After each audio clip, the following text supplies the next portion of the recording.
राम और कमल दो सगे भाई थे।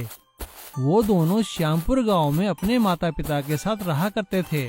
उनके पिताजी का अंडों और मुर्गियों का कारोबार था। जैसे ही राम और कमल बड़े हुए, वैसे ही उनके माता पिता ने उन दोनों की बड़े धूमधाम से शादी की। राम की बीवी का नाम था कमला और कमल की बीवी का नाम था विमला। राम की बीवी कमला व्यवहार की बहुत अच्छी थी। उसने घर में आते ही घर का सारा काम संभाल लिया। वो सुबह जल्दी उठकर अपने सास ससुर की सेवा करती, घर का सारा खाना बनाती और कमल और उसकी बीवी के लिए भी खाना बनाया करती थी। लेकिन दूसरी ओर कमल की बीवी विमला बहुत ही सुस्त और चालाक थी। वो बड़ी चालाकी से कोई न कोई बहाना बनाकर घर के काम टाल दिया करती थी। कमला दीदी, जरा मेरे लिए भी खाना बना दो ना, मेरे सर में बहुत दर्द है। हाँ हाँ विमला, मैं बना देती हूँ। ला, तेरे सर पे बाम मल देती हूँ। इस तरह से कमला ने अपनी सेवा भाव से सभी का दिल जीत लिया था। धीरे धीरे राम और कमला ने मेहनत करके अपने पिता के कारोबार को काफी आगे बढ़ा दिया था। ये देखकर विमला बहुत जलने लगी। एक दिन उसने कमल से कहा, अजी मैं तो कहती हूँ बाबूजी से कहकर हिस्सा बंटवारा करवा लो, नहीं तो भाभी ना पूरा हिस्सा खा जाएगी और हम काम करते रह जाएंगे। कमल अपनी बीवी की बातों में आ जाता है और अपने पिता से कहता है, पिताजी बहुत हुआ, मुझे अपने कारोबार में अपना हिस्सा चाहिए। क्या कहते हो बेटा, हिस्सा लोगे? परिवार से अलग रहोगे? हाँ पिताजी, इसमें बुरा ही क्या है? ठीक है, जैसी तुम्हारी इच्छा। राम कमल के पिताजी घर का बंटवारा करने के लिए दोनों से कहते हैं, लेकिन पिता की बात सुनकर राम कहता है, पिताजी आप ये क्या बात कर रहे हैं? इस घर का बंटवारा कभी नहीं होगा। मैं तो कहता हूँ कमल को अगर मुर्गियों का कारोबार और एक घर चाहिए तो आप उसे दे दीजिए। मैं और कमला गांव के बाहर वाले मकान में रह लेंगे। शाबाश बेटा, मुझे तुझसे यही उम्मीद थी। और अगले ही दिन राम और कमला घर छोड़कर गांव के बाहर वाले मकान में रहने के लिए चले जाते हैं। ये देखकर विमला और कमल बहुत खुश होते हैं। राम और कमला जैसे ही पुराने मकान की सफाई करने लगते हैं, तभी कमला को वहाँ एक बोतल मिलती है। कमला जैसे ही उस बोतल की सफाई करके उसका ढक्कन खोलती है, तभी उसमें से एक जादुई आत्मा निकलती है।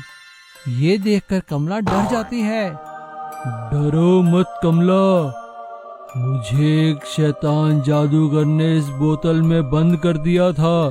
तुमने मुझे आजाद किया है, मैं तुम्हारा बहुत शुक्रगुजार हूँ। ऐसा कहते ही उस आत्मा ने हवा में हाथ हिलाया और देखते ही देखते वो पुराना मकान एक नए अच्छे मकान में बदल गया और साथ में ही एक बहुत बड़ा पोल्ट्री फार्म भी बन गया, जहाँ पर की मॉडर्न तकनीक की मशीनें लगी हुई थी और खूब सारे अंडे और मुर्गियां भी थी। ये देखकर कमला बहुत खुश हुई और यहाँ पे विमला और कमल ने अपने बुरे व्यवहार के कारण सारा व्यापार चौपट कर दिया। कमल को अपनी गलती का एहसास हो चुका था। उसने जाकर अपने पिता और अपने बड़े भाई से माफी मांगी और दोनों भाई फिर से इकट्ठे होकर रहने लगे। गरीब भेलपुरी वाली की सफलता। रामचरण एक गरीब भेलपुरी वाला था। वो गांव में अपनी बीवी कमला और अपने दो बच्चों के साथ रहता था और सुबह सुबह एक टोकरे में वो सारा सामान लेकर गली गली गांव गांव भेलपुरी बेचा करता था और शाम को जो भी आमदन होती अपनी पत्नी कमला को दिया करता था। अरे कमला कहाँ हो भाई, आ जाओ बाहर, मैं आ गया हूँ। लो पकड़ो आज की कमाई, और हाँ जल्दी से कुछ खाने को दो, मैं थक चुका हूँ। आती हूँ, आप हाथ पैर धो लीजिए, मैं अभी खाना लगाती हूँ। कमला अपने पति के सिर से टोकरा उतारती है और रामचरण द्वारा दिए गए पैसे लेकर घर के अंदर चली जाती है। रामचरण हाथ पैर धो के आता है तो कमला उसे गरम गरम खाना खिलाती है। दोनों बच्चे स्कूल जाते थे। रामचरण काम पे चला जाता था और कमला घर संभालती थी। काम से वापस आ रहा था तभी एक ट्रक ने उसे टक्कर मार दी, जिसमें रामचरण की मौत हो गई। हे भगवान, ये तूने क्या किया? ये मुझे किन बुरे कर्मों की सजा मिली है? अब मैं क्या करूंगी? अपने बच्चों को कैसे अकेले पालूंगी भगवान? अभी कमला ये सब सोच ही रही थी, तभी पड़ोस में रहने वाली श्यामा चाची उससे मिलने आती है और वो कमला से कहती है, रोना बंद कर, अब जो होना था सो तो हो गया। अब उठकर अपने बच्चों की फिक्र कर। चाची, मैं क्या करूं? मुझे कुछ समझ में नहीं आ रहा है। कमला की बात सुनकर श्यामा चाची उससे कहती है, अगर तू बुरा ना माने तो एक बात कहूँ। हाँ हाँ चाची, कहो ना। मेरी चाय की टपरी के पास में जगह खाली है, वहाँ पर तू अपनी भेलपुरी लगा ले, 4 पैसे ही कमाएगी बेटा। कमला श्यामा चाची की बात मान लेती है और अगले ही दिन श्यामा चाची की दुकान के साथ भेलपुरी बनाने का एक ठेला लगा लेती है। अपने पति की तरह कमला भी बहुत अच्छी भेलपुरी बनाती है।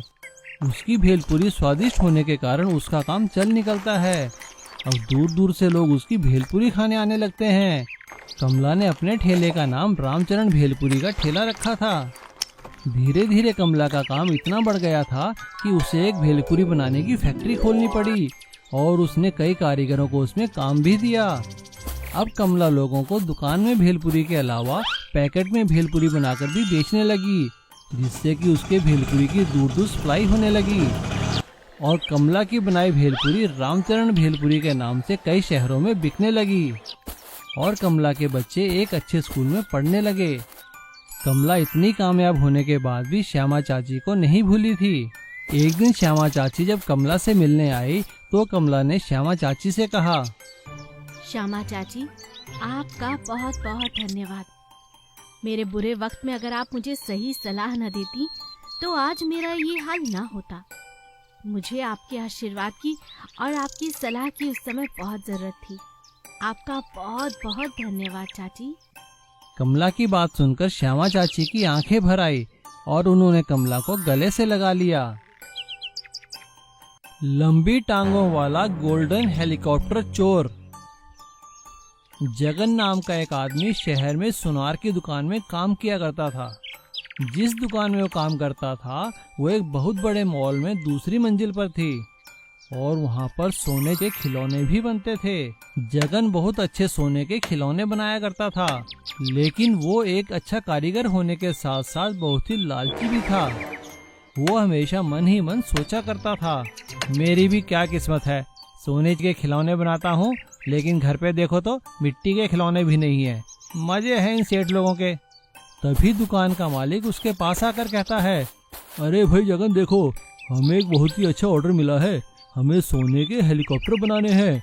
हमें 10 हेलीकॉप्टर बनाने का ऑर्डर मिला है, तो तुम तैयारी कर लो और देखो हेलीकॉप्टर ऐसे होने चाहिए कि बिल्कुल असली लगें। जी सेठ जी, हो जाएगा, मैं कल ही लग जाता हूँ काम पे। जगन अपने मालिक की बात सुनकर सोने के हेलीकॉप्टर बनाने की तैयारी करता है और 2 दिन दुकान में ही रुककर 10 सोने के हेलीकॉप्टर बना देता है। 2 दिन बाद जब वो घर पहुँचता है, अजी क्या बात है, घर नहीं आना है क्या? अपनी बीवी की बात सुनकर जगन उसे सारी बात बताता है। सोने के हेलीकॉप्टर का नाम सुनकर उसकी बीवी उसे कहती है, क्या कहा? सोने का हेलीकॉप्टर? मुझे भी हेलीकॉप्टर देखना है, प्लीज मुझे दुकान पर ले चलो ना। ठीक है, मैं तुम्हें ले चलूंगा दुकान पे। अगले दिन जगन अपनी बीवी को लेकर अपनी दुकान पर जाता है और अपने मालिक को सारी बात बताता है। मालिक उसे उसकी बीवी को हेलीकॉप्टर दिखाने की परमिशन दे देते हैं और जगन अपनी बीवी को हेलीकॉप्टर दिखाता है। लेकिन सोने के हेलीकॉप्टर देखकर उसकी बीवी के मन में भी लालच आ जाता है।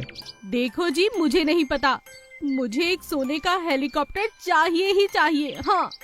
अरे भगवान, चाहता तो मैं भी हूँ, लेकिन लाऊं कैसे? अब जगन मन ही मन चोरी करने का विचार करने लगता है। वो कई तरह की तरकीबें आजमाता है, लेकिन दुकान से हेलीकॉप्टर नहीं ले जा सकता। तभी अचानक एक दिन घर आते हुए वो देखता है कि एक आदमी बांस के डंडों पर चलकर काफी लंबा हो गया था। उसे देखकर जगन को एक आइडिया आता है और वो घर आते हुए 2 लंबे लंबे बांस ले आता है और उनकी नकली बांस की टांगे बना देता है। 2 दिन में ही वो बांस की नकली टांगे लगाकर चलने की प्रैक्टिस करता है और 2 दिन बाद वो शाम को दुकान के छुट्टी के समय सारे हेलीकॉप्टर खिड़की के पास रख देता है और रात को नकली बांस की टांगे लगाकर वो हेलीकॉप्टर चोरी कर लेता है। अगले दिन दुकान खुलने पर सभी परेशान हो जाते हैं कि हेलीकॉप्टर चोरी किसने किए। पुलिस आकर दुकान में सभी कारीगरों से पूछताछ करती है। जगन से पूछताछ करने पर इंस्पेक्टर विजय को उस पर शक हो जाता है। 2 दिन बाद जब जगन चोरी के हेलीकॉप्टर बेचने जा रहा था, तभी इंस्पेक्टर विजय उसे रंगे हाथ पकड़ लेता है। जगन की चोरी की खबर सुनकर उसके मालिक उससे कहते हैं, जगन, मैंने तुम पे इतना विश्वास किया, तुम एक बार मुझे बोलते तो सही, मैं तुम्हें एक हेलीकॉप्टर इनाम में दे देता। लेकिन तुमने चोरी की है तो सजा तो तुम्हें भुगतनी ही होगी। और पुलिस जगन को हेलीकॉप्टर चोरी करने के इल्जाम में जेल में डाल देती है।